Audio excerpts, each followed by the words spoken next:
Berjumpa semuanya Sobat Yanti dan Yanto. Sekarang kita akan kembali lagi diperlihatkan dengan Xiao Yan yang pada saat ini akan berhadapan dengan Tian Xun.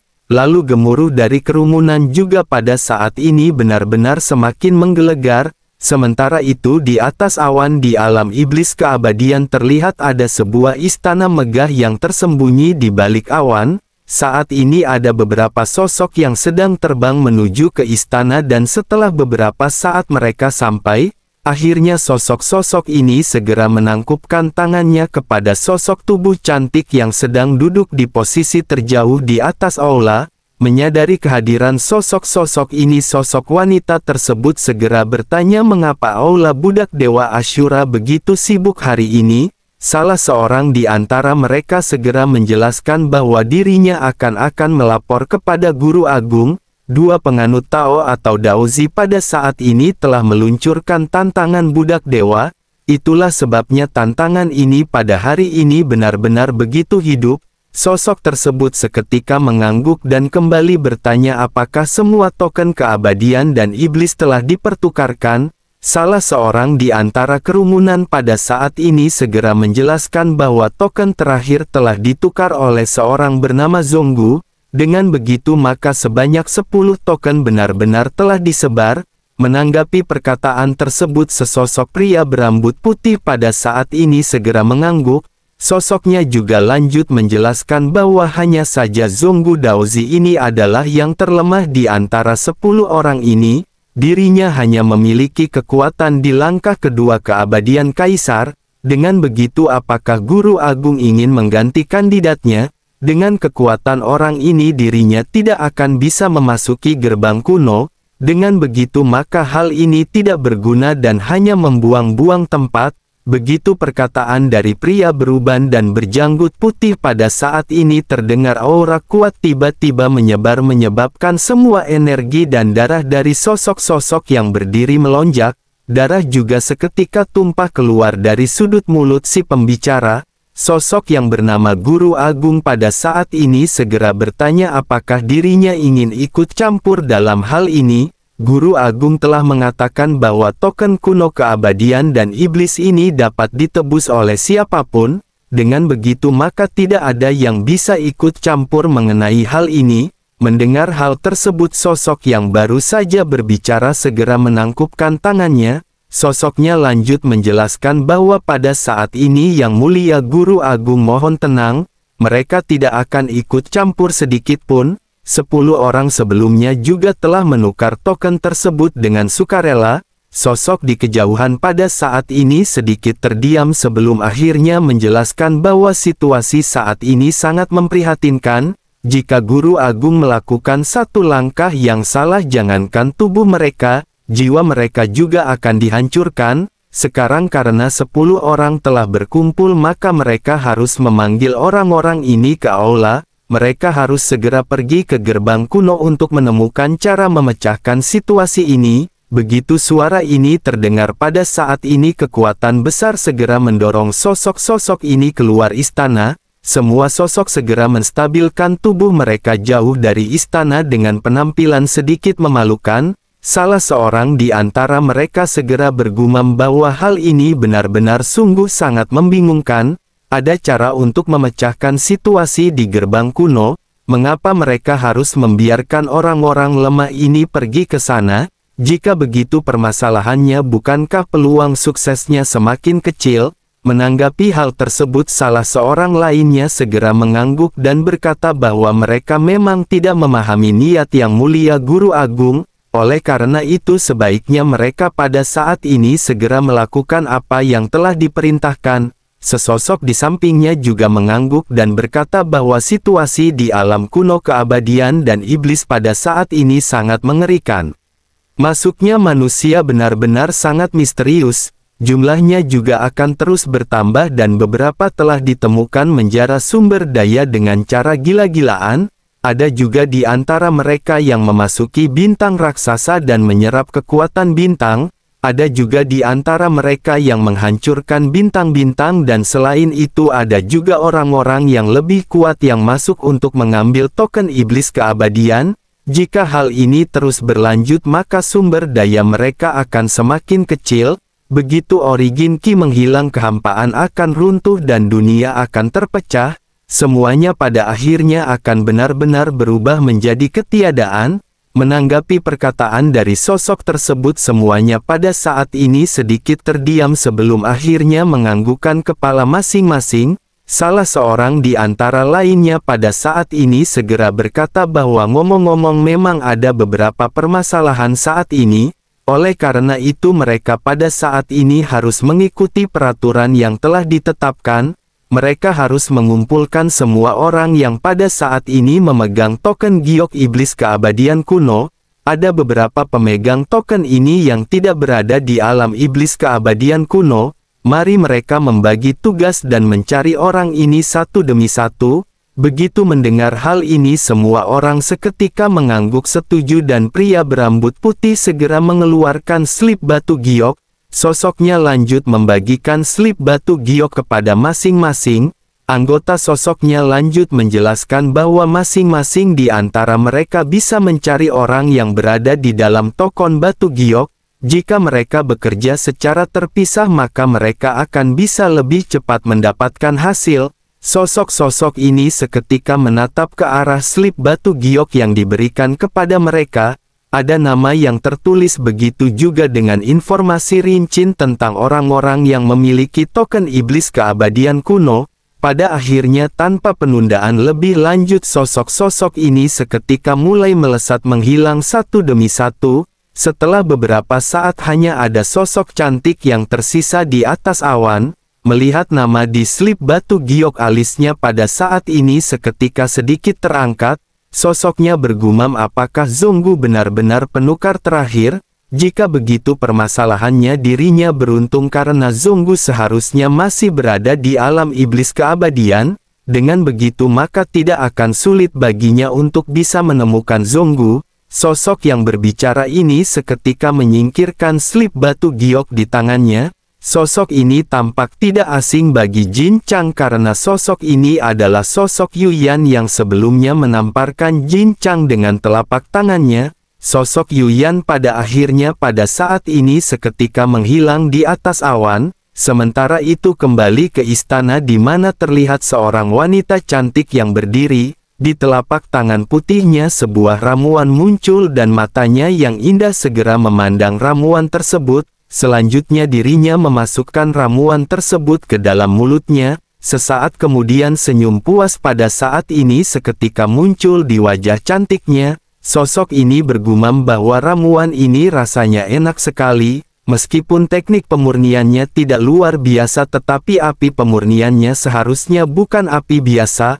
Pada level ini seharusnya dirinya hanyalah seorang alkemis tingkat dewa. Dengan begitu maka dirinya tidak akan bisa mencapai level pemurnian yang ingin kembali dimurnikan oleh si wanita. Jika Xiaoyan pada saat sebelumnya bisa melihat pil di tangan wanita tersebut, Xiaoyan akan dapat mengetahui secara sekilas bahwa pil ini adalah pil pemecah racun Tianling. Sementara itu wanita yang memiliki rambut yang tampak terlihat rumit dengan jepit rambut perak berkilau sedikit terdiam. Selanjutnya sosoknya bergumam seperti yang dirinya katakan sebelumnya, cara untuk memecahkan situasi ini terletak pada ribuan perubahan.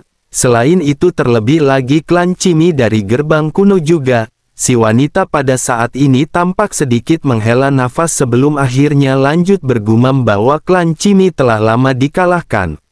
Dunia kuno iblis keabadian belum pernah mendengar tentang keberadaan dari garis keturunan klan ini. Dirinya pada saat ini ragu apakah mungkin benar-benar akan ada cara untuk memecahkan situasi mereka saat ini. Terlebih lagi di alam dewa kekacauan ada juga kebenaran dan ada juga kesalahan. Dirinya telah menghabiskan banyak metode untuk bisa menyelamatkan alam iblis keabadian kuno. Selain itu dirinya juga pada saat ini sangat penasaran dengan sosok nomor 9 yang katanya akan pergi ke alam iblis keabadian kuno. Dirinya tidak tahu apakah sesungguhnya tujuan dari sosok tersebut. Dirinya juga berasal dari Taiksu tetapi ketika melihat perbincangannya dengan Liu atau nomor 6 tampaknya identitas dari nomor 9 ini pasti bukan dari Taiksu. si wanita pun menghela nafas sebelum akhirnya kembali bergumam bahwa sebaiknya dirinya melupakan permasalahan besar seperti ini terlebih dahulu. Namun satu hal yang pada saat ini bisa dirinya pastikan meskipun keterampilan alkemisnya tidak cukup mendalam sepertinya kekuatan orang ini pasti cukup kuat. Dengan begitu sepertinya akan lebih baik jika ada cara untuk mendekatinya. Dirinya juga pada saat ini ingin tahu apakah sosok nomor 9 ini seorang perempuan atau laki-laki. Begitu selesai berbicara pada saat ini sosoknya melemparkan liontin giok ke atas dan ke bawah seolah-olah mempermainkannya. Giok ini bukanlah benda biasa dan ini persis sama dengan apa yang dimiliki oleh Xiao Yan. Ini adalah batu giok khusus yang mengarah ke alam dewa kekacauan. Sosoknya juga pada saat ini berjalan santai dan mengangkat matanya yang indah. Tidak ada yang bisa melihat wajahnya pada saat ini, tetapi jika ada seseorang yang bisa melihatnya mereka pasti akan merasa bahwa wajah ini terlihat mirip dengan sosok bernama Yu Yan. Sementara itu di aula budak Dewa Asyura pertempuran antara Xiao Yan dan Tian Xun akan segera pecah. Di balik topeng Xiao Yan pada saat ini merendahkan suaranya dan mulai berbicara perlahan. Xiao Yan berkata bahwa ini benar-benar sungguh sangat mengejutkan. Apakah seorang langkah ke-9 keabadian kaisar juga bisa jatuh ke dalam perangkap dan menjadi budak orang lain? Tian Xun yang merasa sedang diejek pada saat ini memiliki tatapan dingin dan tegas ke arah Xiao Yan. Sosoknya segera berteriak apakah hubungannya hal ini dengan Xiao Yan. Tampaknya dirinya merasa takut ketika berhadapan dengan seorang langkah ke-9 keabadian kaisar. Oleh karena itu tidak ada hal lain lagi yang bisa dirinya katakan pada saat ini. Xiao Yan pada saat ini mengangkat bahu dan Xiao Yan lanjut berkata bahwa dirinya pada saat ini tidak bisa berbicara tentang rasa takut. Dirinya belum pernah menghabisi orang kuat langkah ke-9 keabadian kaisar sebelumnya. Oleh karena itu pada saat ini dirinya sesungguhnya begitu bersemangat. Ekspresi Tian Xun menjadi gelap begitu dirinya pada saat ini mendengar apa yang dikatakan oleh Xiao Yan. Sosoknya lanjut berkata bahwa ini benar-benar merupakan rasa percaya diri yang tidak bisa dijelaskan. Dirinya bahkan tidak akan bisa menangani satu gerakan pun dari Tian Xun. Menanggapi hal tersebut Xiao Yan segera mengulurkan tangannya dan mengangkat jarinya ke arah Tian Xun. Xiao Yan lanjut berkata jika begitu permasalahannya maka dirinya ingin meminta saran dari Yang Mulia Tian Xun. Mata Tian Xun menjadi semakin dingin dan dirinya pada saat ini segera bergegas meraih kelima jari Xiao Yan dari udara. Sosoknya juga berteriak ketika mengeluarkan teknik ketiga teknik Tianji genggaman hantu jahat. Telapak tangan hitam ungu yang dipenuhi dengan kekuatan ganas yang tidak tertandingi seketika merobek ke arah Xiao Yan. Saat berikutnya Xiao Yan benar-benar ditutupi oleh cakar hitam dari Tian Xun. Tian Xun pun meledek apakah dirinya tidak bisa untuk melarikan diri pada saat ini. Begitu perkataannya terdengar tiba-tiba kabut hitam meledak dan sesosok tubuh bergegas keluar langsung menuju ke arah Tian Xun. Bayangan hitam Tian Xun benar-benar langsung dihancurkan dan Tian Xun yang berdiri dengan tangan di belakang sedikit terkejut. Tian Xun pada saat ini menyipitkan matanya dan menyadari bahwa lesatan tinju Xiao Yan ini begitu kuat. Jika dirinya tidak menghindar pasti tinju ini benar-benar akan merepotkan bagi Tian Xun. Tian Xun pada akhirnya segera mengangkat lengannya yang diselimuti kekuatan keabadian. Tian Xun pada saat ini juga segera meninju dengan penuh percaya diri dan ledakan seketika terjadi. Dalam sekejap mata kekuatan mengerikan yang seperti gelombang yang bergejolak menyebar lapis demi lapis. Ada suara keras di perisai emas dan garis-garis pada saat ini seketika muncul. Ada beberapa sosok kuat yang pada saat ini terlihat menstabilkan formasi pelindung di tengah pertempuran. Jika hal ini tidak dilakukan maka efek dari pertempuran di antara keduanya akan menyebabkan korban yang tidak terhitung jumlahnya dalam sekejap. Para penonton yang menyaksikan juga pada saat ini terkejut dan banyak yang bergumam bahwa dampak pukulan kedua orang ini cukup untuk menghabisi seorang Dogat bintang 9 yang kuat. Jika efek ledakan ini menghantam bintang, setidaknya bintang berukuran sedang juga akan langsung hancur. Beruntung perisai cahaya pada saat ini masih dapat menahan efek serangan keduanya. Sosok-sosok yang sebelumnya panik pada akhirnya kembali menatap ke arah pertempuran di antara kedua belah pihak. Sorak-sorak di aula budak Dewa Asyura juga pada saat ini kembali menggelegar. Sementara itu Jin Chang pada saat ini menatap ke arah lapangan dengan pupil mata yang tiba-tiba menyusut. Dirinya memperhatikan Xiao Yan yang mengenakan topeng yang sebenarnya mampu berhadapan dengan Tian Xun. Awalnya dirinya berpikir bahwa apa yang dilakukan oleh Tian Xun akan segera melepaskan ketegangan di dalam hati Jin Chang. Namun melihat Xiao Yan yang masih bisa bertarung dengan imbang, Jin Chang pada akhirnya merasa kesal. Pikiran Jin Chang bergerak dan leher Tian Xun pada saat ini seketika terasa panas.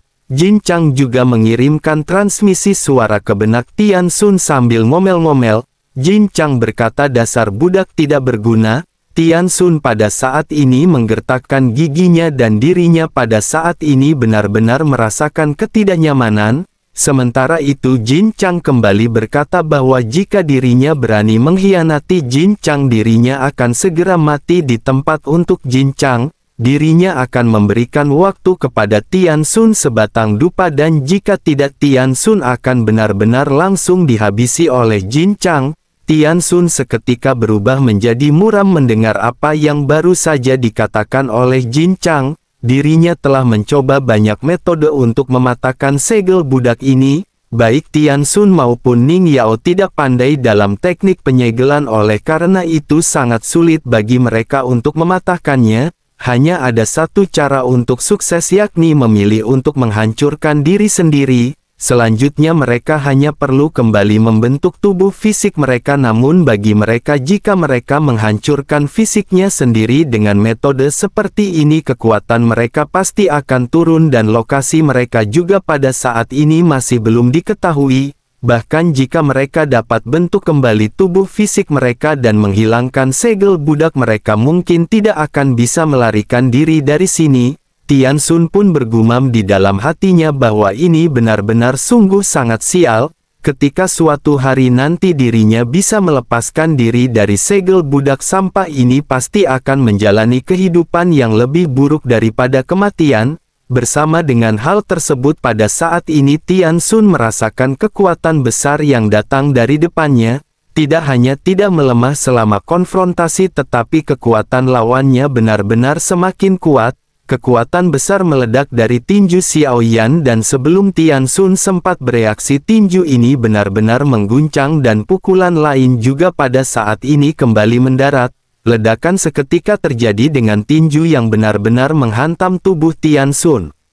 Pakaian di tubuh bagian atas Tian Xun langsung hancur memperlihatkan armor bagian dalam Tian Xun. Tubuhnya juga melesat mundur sejauh beberapa meter sebelum akhirnya dirinya menginjak tanah untuk menstabilkan tubuh. Pada saat ini matanya penuh dengan ketakutan sebelum akhirnya Tian Xun menundukkan kepalanya.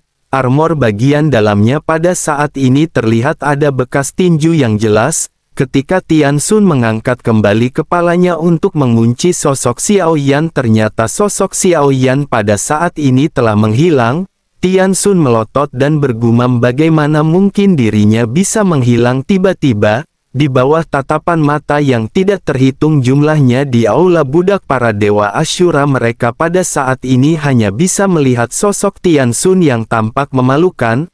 Mereka juga yang menonton pada saat ini tidak dapat melihat keberadaan Xiao Yan.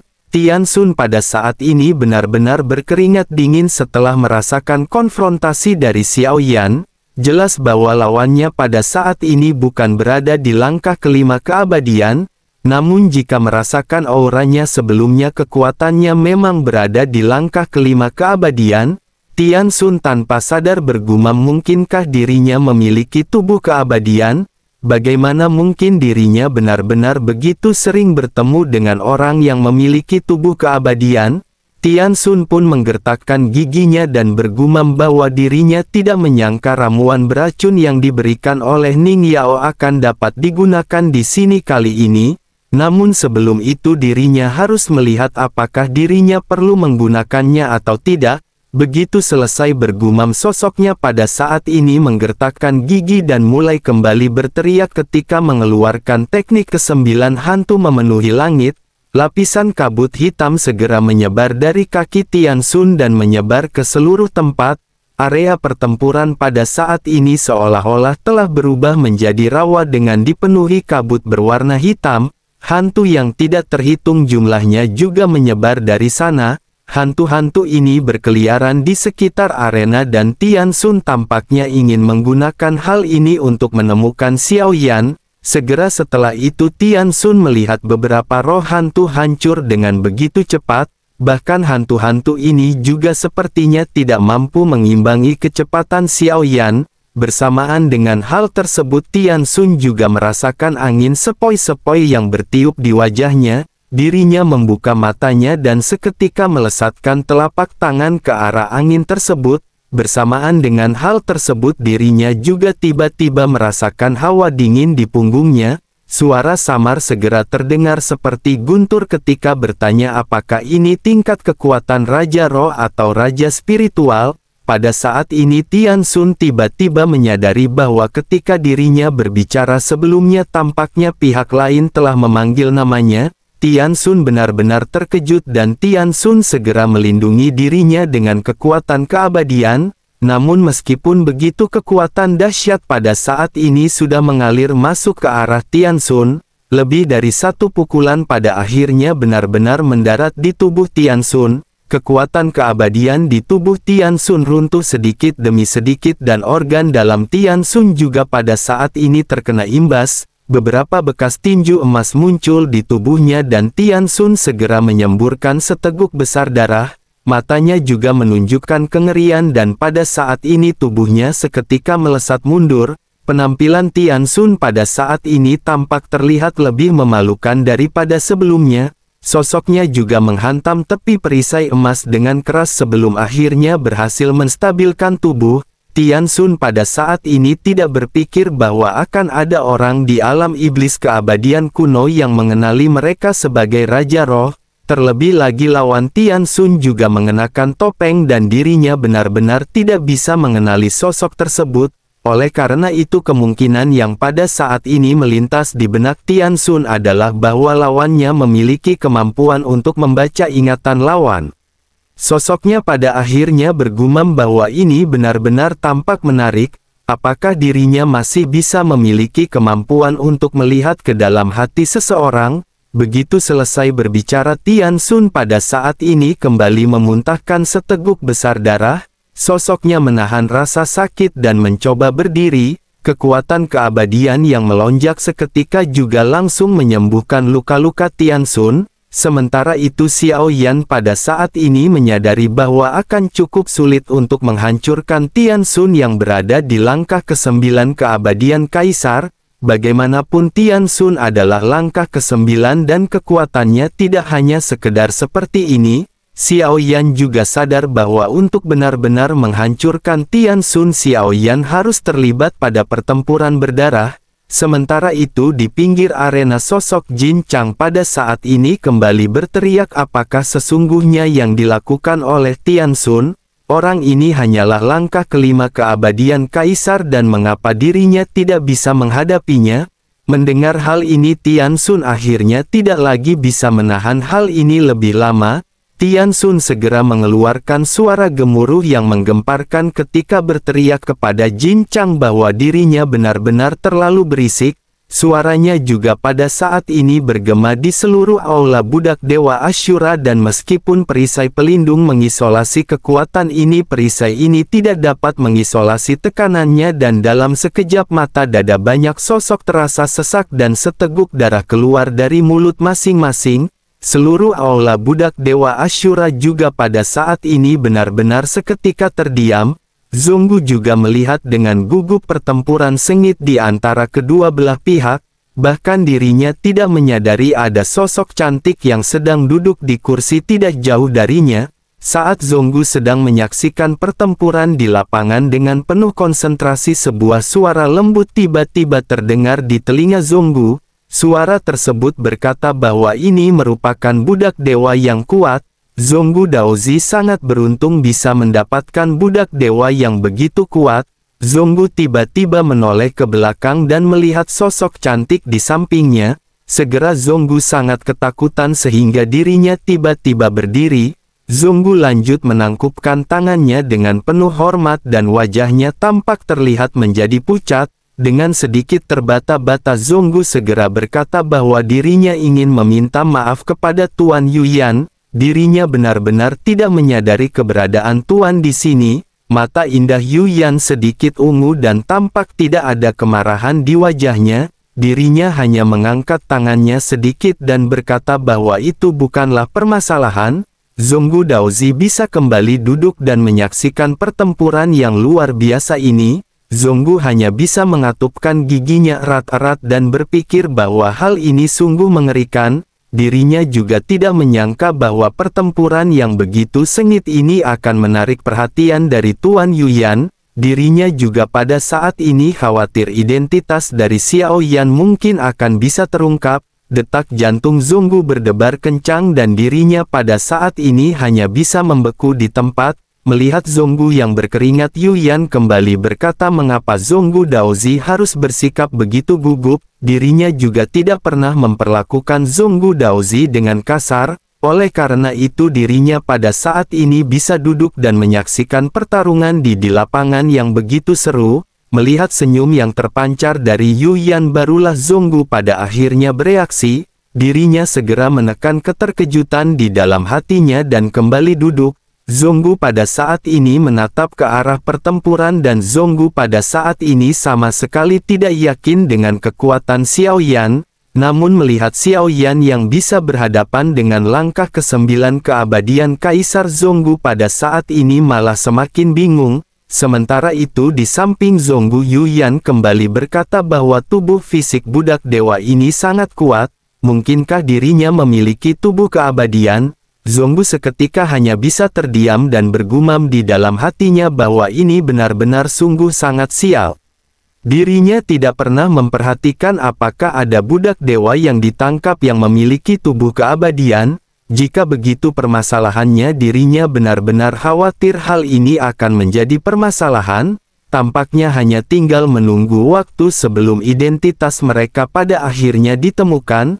Zonggu pada saat ini benar-benar merasa tidak nyaman dan tidak berani menatap ke arah Yuyan. Setelah Yuyan tiba terlihat jelas bahwa lantai ketiga juga pada saat ini jauh lebih tenang.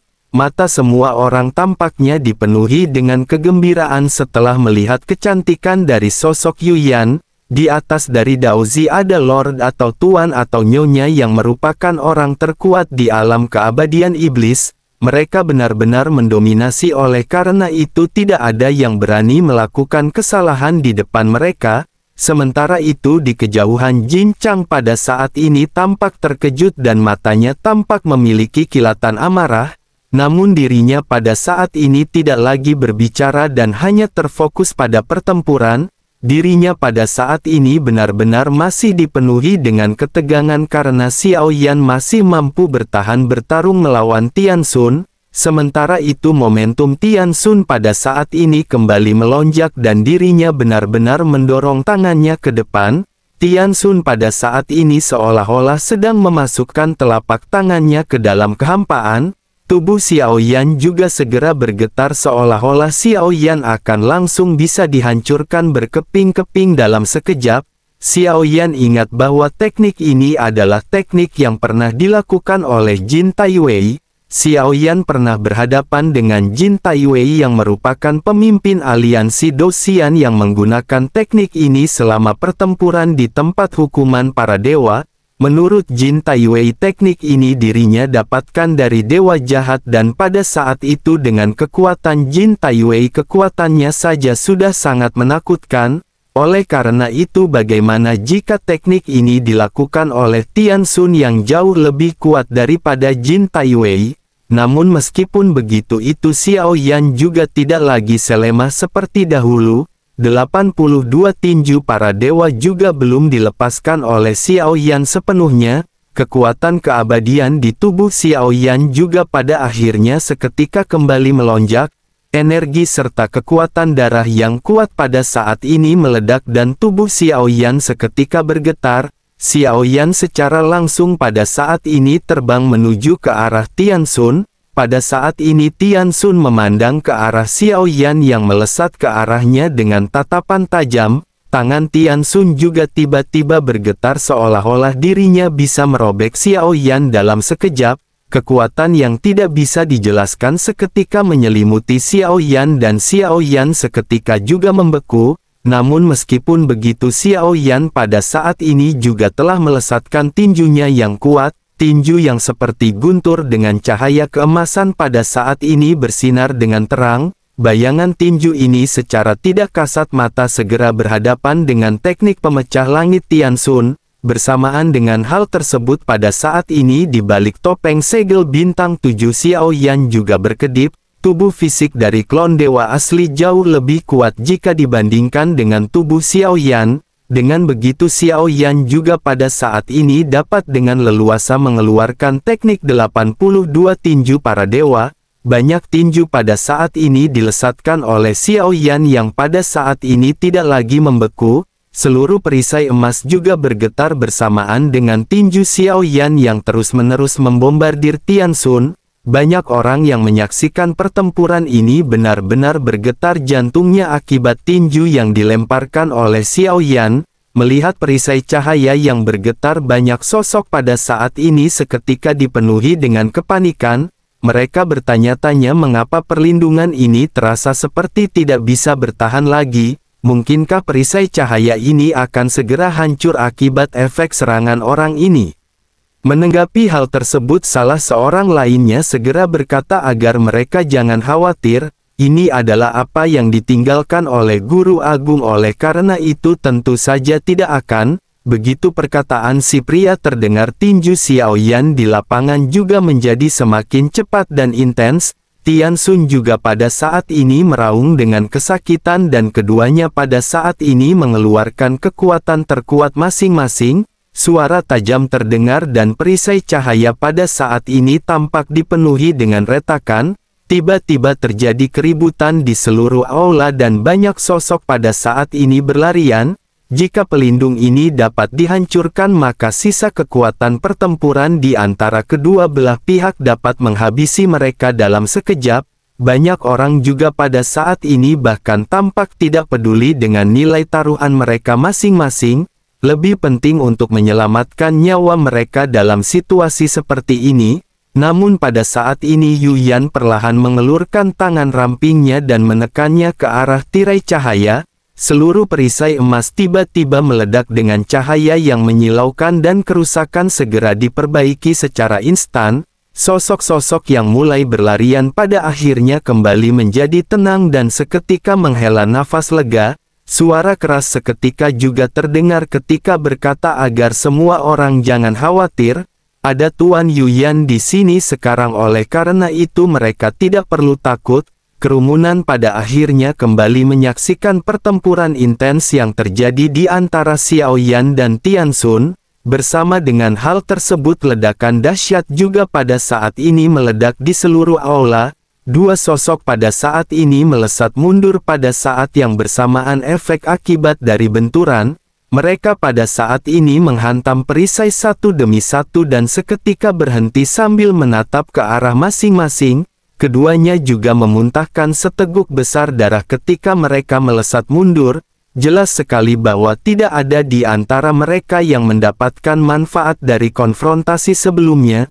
Tian Xun juga sepertinya segera menyadari mengapa Long Biao pada saat sebelumnya bisa dikalahkan. Setelah mempertimbangkan mengenai kekuatan Xiao Yan, sosoknya pada saat ini segera mulai berbicara. Sosoknya berkata bahwa ini adalah seni yang dimiliki oleh dewa asli. Sepertinya dirinya berasal dari klan dewa asli dari dunia yang luas. Xiao Yan pada saat ini masih tetap diam dan Xiao Yan pada saat ini berpikir tampaknya Tian Xun masih belum mengetahui identitas Xiao Yan. Namun sesungguhnya Xiao Yan juga pada saat ini tidak takut untuk mengekspos dirinya kepada Tian Xun. Raja Roh telah meninggalkan Sensi dan Xiao Yan pada saat ini tidak perlu takut. Xiao Yan pada akhirnya segera mengajukan pertanyaan yang sama dengan menyebutkan identitas Tian Xun. Xiao Yan bertanya, bukankah Tian Xun juga adalah Raja Roh yang berasal dari Sensi? Tian Xun tiba-tiba menyipitkan matanya dan cukup curiga dengan identitas Xiao Yan. Sosok bertopi di hadapannya ini hanya mengetahui bahwa Tian Xun berasal dari Sensi, tetapi dirinya juga mengetahui mengenai identitas dari Raja Roh Tian Xun. Hal ini benar-benar membuat Tian Xun merasa sangat aneh dan Tian Xun menyipitkan matanya. Tian Xun pada saat ini merasakan kekuatan Xiao Yan selama konfrontasi yang cukup singkat. Setidaknya Tian Xun pada saat sebelumnya juga tidak menahan kekuatan apapun dari pertempuran. Dirinya juga berakhir dengan tidak mendapatkan keberuntungan apapun dari Xiao Yan. Oleh karena itu Tian Xun pada saat ini berpikir mengapa mereka tidak bekerja sama untuk mendapatkan keuntungan bersama. Tian Xun pada akhirnya bergumam bahwa mereka sesungguhnya tidak memiliki permasalahan. Oleh karena itu mereka pada saat ini tidak perlu bertarung sampai mati. Mari mereka melakukan dan menemukan cara untuk membuka segel budak mereka. Bagaimana jika mereka pada saat ini bergabung bersama-sama? Xiao Yan pada saat ini meledek ketika mendengar apa yang dikatakan oleh Tian Xun. Xiao Yan berkata bahwa mereka pada saat ini sesungguhnya memang tidak memiliki permasalahan.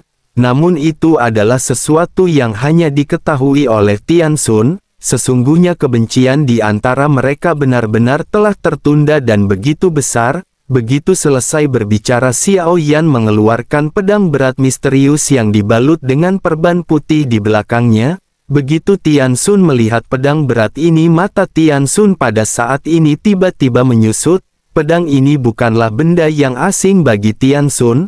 Bagaimanapun ketika Xiao Yan kembali dari alam sejati Xuan Yin, Xiao Yan telah bertempur melawan aliansi Dosian. Tian Xun juga telah berhadapan dengan Xiao Yan dan melihat Xiao Yan mengenakan pedang berat seperti ini. Tian Xun pada akhirnya bertanya, mungkinkah reinkarnasi yang mulia yang dirinya lihat di dalam ilusi sebelumnya adalah kenyataan? Xiao Yan pada saat ini memutuskan untuk tidak banyak bicara. Yang Xiao Yan inginkan pada saat ini adalah membuat Tian Xun curiga dan segera menggoncang Tian Xun dengan pikirannya. Xiao Yan pada saat ini segera melesat dengan pedang berat misterius yang dipenuhi dengan nyala api. Pedang berat misterius Xiao Yan juga seketika menyatu dengan tangannya ketika Xiao Yan bergegas menyerang. Xiao Yan tanpa penundaan lagi segera mengeluarkan teknik 1000 kaki tanpa bayangan. Begitu Xiao Yan menggunakan teknik bertarung ini lagi, meskipun levelnya sudah lama tidak mampu mengimbangi kekuatan Xiao Yan setelah kekuatan pedangnya di tempat, tentu saja kekuatannya tidak lagi seperti dulu. Dengan begitu pada saat ini kekuatan dari skill bertarung ini dapat dipaksakan secara paksa. Tingkatannya juga benar-benar telah dinaikkan ke tingkat yang belum pernah terjadi sebelumnya.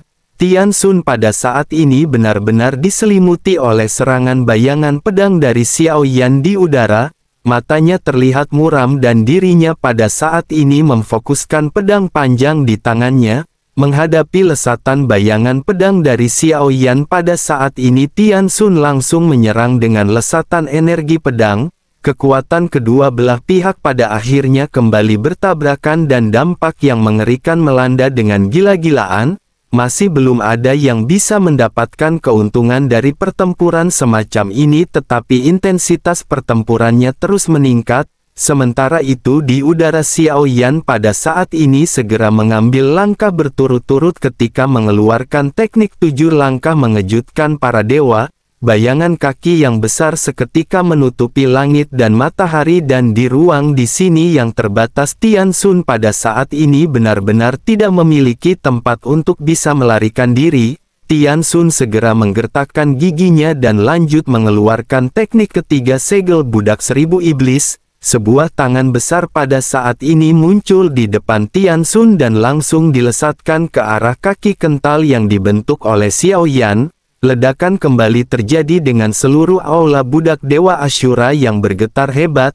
Meskipun tanah di sini kokoh tetapi retakan masih terlihat menyebar pada saat ini. Yuyan juga pada saat ini melambaikan tangannya untuk melapisi tirai cahaya dan memperkuatnya. Sementara itu di pusat benturan pada saat ini kedua belah pihak benar-benar tampak masih terlihat seimbang. Xiao Yan pada saat ini telah mengambil langkah ketujuh tetapi Xiao Yan benar-benar tidak mampu bersaing dengan serangan Tian Xun. Hanya dengan satu lesatan telapak tangan Tian Xun serangan Xiao Yan ini benar-benar berhasil dihancurkan. Mata Xiao Yan pada saat ini kembali menjadi semakin panas dan origin Qi di dalam tubuh Xiao Yan melonjak. Xiao Yan pada saat ini benar-benar sedang menghadapi musuh terkuat yang pernah dihadapi Xiao Yan selama ini. Pada saat yang sama awan petir di atas kepala Xiao Yan perlahan-lahan mulai berkumpul. Sosok Xiao Yan juga kembali melintas dan Xiao Yan kembali menghilang seperti sebelumnya. Begitu sosoknya kembali muncul Xiao Yan telah berada di belakang Tian Xun. Kecepatan ini benar-benar mengejutkan Tian Xun. Xiao Yan pada saat ini tanpa penundaan segera mengeluarkan teknik 7 tinju pembunuh dewa. 7 kekuatan berbeda di tubuh Xiao Yan pada saat ini diledakkan di belakang Tian Xun. Tian Xun pada saat ini tiba-tiba meledak dengan cahaya keemasan ketika tinju Xiao Yan menghantam. Pukulan menakutkan Xiao Yan ini benar-benar ditahan oleh Tian Xun dan hal ini mengejutkan Xiao Yan. Xiao Yan sedikit menyipitkan matanya dan bergumam apakah ini merupakan teknik perlindungan tubuh. Tian Xun pada saat ini sedikit tersenyum menatap ke arah Xiao Yan dan bergumam bahwa jika Xiao Yan benar-benar reinkarnasi yang mulia dengan kekuatannya ini Tian Xun pasti akan bisa menghabisinya di sini. Begitu selesai berbicara cahaya merah pada saat ini segera muncul di mata Tian Xun dan niat membunuh seketika melonjak. Sementara itu Xiao Yan pada saat ini juga segera berkata kepada Tian Xun bahwa dalam hal ini Xiao Yan tidak akan menahan apapun. Dirinya juga ingin melihat betapa kuatnya Raja Roh yang Agung setelah menjadi budak makhluk lain. Begitu sosok Xiao Yan selesai berbicara lautan api bercampur guntur pada saat ini seketika menyebar. Momentum Xiao Yan juga sama sengitnya dengan aura Tian Xun yang pada saat ini melonjak. Melihat hal ini Tian Xun masih dipenuhi dengan rasa percaya diri segera bertanya apakah tubuh keabadian ini memberi Xiao Yan keberanian seperti itu. Ini bukanlah disensi. Terakhir kali Xiao Yan telah mendapatkan bala bantuan, dirinya pada saat ini sama sekali tidak percaya Xiao Yan masih memiliki bala bantuan di dunia kuno keabadian dan iblis. Menanggapi hal tersebut suara Xiao Yan perlahan-lahan keluar dari balik topeng ketika berkata bahwa Tian Xun pada saat ini hanya sendirian. Oleh karena itu menghabisi Tian Xun bagi Xiao Yan merupakan hal yang cukup mudah. Tian Xun pada saat ini memiliki ekspresi yang suram dan niat membunuh masih terus-menerus melonjak dari tubuhnya. Dirinya berencana untuk mengambil tindakan dan berniat untuk langsung menghancurkan Xiao Yan. Momentum di antara kedua belah pihak pada saat ini benar-benar membuat semua orang yang menyaksikan pertempuran semakin terkejut. Mereka bisa menebak bahwa pertempuran di antara kedua belah pihak akan benar-benar menjadi semakin intens seperti tetangga baru yang menjadi kembang desa.